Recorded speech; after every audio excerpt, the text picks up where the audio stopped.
সূচনা এই ভিডিঅ'টো কেৱল 18 বছৰৰ ওপৰৰ ব্যক্তিসকলৰ বাবেহে। 18 বছৰৰ তলৰ ল'ৰা-ছোৱালীয়ে অনুগ্ৰহ কৰি ভিডিঅ'টো নাচাব। লগতে জনাওঁ যে দৰ্শকৰ সহায়ৰ প্ৰতি লক্ষ্য ৰাখিয়ে ভিডিঅ'বোৰ বনোৱা হৈছে। মোৰ নাম লিজা। মই লাহে লাহে ডাঙৰ হৈ আহিলোঁ। মোৰ গাখীৰ আৰু টিকাৰ চাইজ বাঢ়ি আহিব ধৰিলে। তাৰ লগে লগে মোৰ দেহৰ ফুকা বাঢ়িব ধৰিলে। ইতিমধ্যে কম বয়সতে মই ছেক্সৰ সোৱাদ পাই মই মনে মনে পাকৈত হৈ আহিছিল। মই মেট্ৰিক পৰীক্ষা দি মাহীৰ ঘৰলৈ দুদিনমান থকাকে ফুৰিবলৈ গৈছিলোঁ। মাহীৰ লগত মোৰ ঘনিষ্ঠ সম্পৰ্ক আছিল। মাহীয়ে মোক তেওঁ কাৰ কাৰ লগত যৌন সম্পৰ্ক আজিলৈকে কৰিছে তাৰ কথাও মোক মনে মনে কয়। সেইদিনা মাহীয়ে মোৰ লগত শুইছিল। মহা ওচৰৰ ৰুমটোতে শুইছিল। ৰাতি শুৱতে মোক দুষ্ট হাঁহি মাৰি সুধিলে, গাখীৰকেইটা ডাঙৰ ডাঙৰ কৰিছে দেখোন, বয়ফ্ৰেণ্ডক খুৱাইছ নেকি? মই ক'লোঁ, নাই অ' মাহী বয়ফ্ৰেণ্ড। তেনেহ'লে কাক খুৱাইছ ক? এই মাহীয়ে কি কোৱা? মাহীয়ে মোৰ গাখীৰ এটাৰ হাত দি ধৰি ক'লে, তৰিকেইটা দেখিলে গম পাইছ তই খুৱাইছ বুলি, মিছা নকবি। তাৰপিছত মাহীয়ে মোক স্কাৰ্টৰ তলেৰে হাত সোমাই পেণ্টিটো ফাঁক কৰি মোৰ চুলিত আঙুলি এটা সোমাই দিলে। বুচাও ফালাই থৈছা, কিন্তু মিছা ক'ব আহ। মই মাহীৰ হাতখন আঁতৰাই দিলোঁ। মই কিন্তু তোক চব কথা কওঁ আৰু তই মোৰ পৰা লুকাব চা। মাহীয়ে মোক গালি দিবলৈ ধৰিলে। মাহীয়ে এইবাৰ মহাক মাতিলে, ক'লে যে ইয়াতে হোৱা। মহাই আহি আমাৰ লগতে বিচনাখনত শুবলৈ আহিল। মই গম পালোঁ মাহী আৰু মহাই শোৱাৰ পাছতে খচ মচাই আৰম্ভ কৰি দিছে। কিছ কৰা আৰু চুপাচুপিৰ শব্দ মই স্পষ্টকৈ শুনিবলৈ পালোঁ। মই অনুভৱ কৰিলোঁ যে ইহঁত দুয়োটাই ছেক্স কৰিবলৈ লৈছে।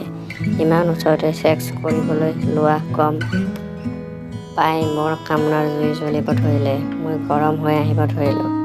শিহৰণত মোৰ দেহ কঁপি উঠিল। মোৰ যোনীৰ ভিতৰৰ পৰা কামৰস নিগৰি অহা মই অনুভৱ কৰিলোঁ। মই বিচনাখনৰ সিফালে মুখ কৰি যোনীত আঙুলি মাৰিব ধৰিলোঁ। মই মাহীয়ে মহাক কোৱা শুনিলোঁ, আজি তোমাক এটা গিফ্ট দিম, মোৰ ভাগিনজনীক চুদা আজি বুলি কৈ ৰুমৰ লাইট জ্বলাই দিলে। ঘৰত মই মাহী আৰু মহাক সম্পূৰ্ণ উলংগ দেখিবলৈ পালোঁ। মহাৰ বাইডাল যথেষ্ট দীঘল, 8 ইঞ্চিমান হ'ব। মাহীয়ে মোৰ স্কাৰ্টটো দাঙি টানি পেণ্টিটো খুলি দিলে। মহাক ক'লে, গিফ্ট দিছোঁ চুদাইক, ফূৰ্তি কৰা পুৰা। মাহীয়ে মোৰ মুখৰ ওচৰত বহি দিলে। নিজৰ জনীখন মোৰ মুখত গুজি দিলে। ক'লে, চেলেকি দে মোৰ বুচখন। মই পুৰা চেলেকি দিলোঁ। মাহীয়ে নিজৰ জনী চুদিবলৈ সদায় চিকুণাই ৰাখে। মহাই মোৰ জনীত জিভাৰে চেলেকিবলৈ ধৰিলে। জিভাৰে মোৰ জনীৰ আগফালত লিকলিকাই মোক প্ৰচণ্ড উত্তেজিত কৰি তুলিলে। এইবাৰ মহাই উঠি মাহীক নিজৰ লিংগটো চুবিবলৈ ধৰিলে। অলপ সময় চুপাই লৈ এইবাৰ মোৰ জনীত নিজৰ প্ৰকাণ্ড লিংগটো লগালে আৰু হেঁচিবলৈ লাগিল। ইতিমধ্যে বহুবাৰ চুদাচুদি কৰিছে যদিও মোৰ বুচত ইমান ডাঙৰ বাৰী সোমোৱা নাছিল। মোৰ বিষ হ'ব ধৰিলে। মই বিষত চিঞৰি দিলোঁ। মাহীয়ে ক'লে, কুটি প্ৰথমবাৰ চোদন খোৱাৰ নিচিনা চিঞৰি দুখাবলৈ আহিছ। মহাই এইবাৰ জোৰেৰে হেঁচি দি একে হেঁচাতে গুৰিলৈকে লিংগটো সোমাই দিলে আৰু চুদিবলৈ লাগিল। বিষত মোৰ জিউ ওলাই যোৱাৰ দৰে হ'ল। মোৰ চকুৰ পানী ওলাই আহিল। অলপ পাছত মোৰ চুলিত মহাৰ সেই বিশাল ভৰিডাল ফিটিং হৈ পৰিল। মই মোৰ ভৰি দুখন বহলাই দি জনীখন মেলি দিলোঁ।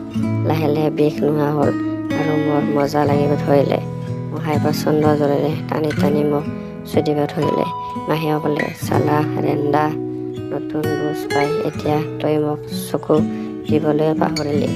এই বুলি কৈ মাহীয়ে নিজৰ বুজখন মহাৰ মুখত লগাই দিলে। মহাই মাহীৰ বুজ চেলেকি চেলেকি মোৰ বুজ চুদিলে।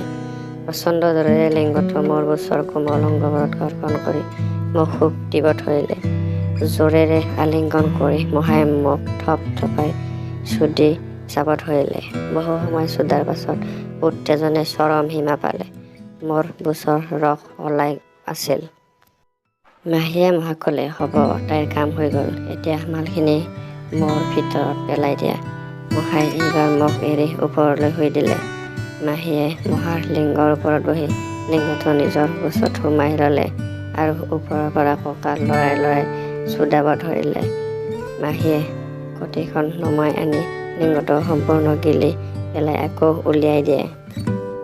তেনেকৈ কৰি থাকোঁতে মহাৰ লিংগৰ পৰা প্ৰচণ্ড গতিত বৰ্জ্য ওলাই আহিল।